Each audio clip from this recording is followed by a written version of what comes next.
There are new questions tonight about the circumstances that led to the death of a 35-year-old Quebec woman last July. Chantal Lavigne died after undergoing what was reported at the time as a detoxification treatment at a spa in rural Quebec. But an investigation by our colleagues at the Radio-Canada program Enquête have uncovered new details about her death and what was actually going on at the spa. Peter Ackman has the story. Police surrounded the perimeter of this farmhouse last July. They were called after 35-year-old Chantal Lavigne was rushed to hospital, where she died. Horribly, the coroner now says she was cooked to death.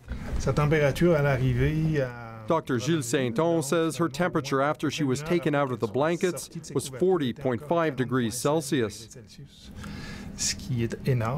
The investigation by Radio-Canada learned that Chantal Lavigne was a follower of a group dedicated to self-improvement. Over the years, she took more than 85 of its courses. It took up a week out of a month at first, then 2 weeks per month, then 3, says Lavigne's widower, Patrick No. It messed up our whole way of life. July 28th, Lavigne and 8 others had registered for a seminar called Dying in Consciousness, led by a woman named Gabrielle Fréchette. It was meant to bring the spirit and body together. They were covered in mud, wrapped in plastic, then blankets, and their heads covered by a cardboard box. This audio recording of the 9-hour session reveals they were encouraged to hyperventilate. Several other participants got violently ill. With them cooking like that, says Dr. Sainton, it's lucky more of them didn't die. Despite that, Gabrielle Fréchette is still running her seminars. My next appointment is in March, she told an undercover Radio-Canada reporter.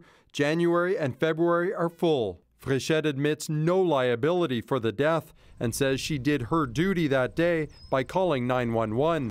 Provincial police say they expect to submit their final report on Lavigne's death to the prosecutor in the next couple of days.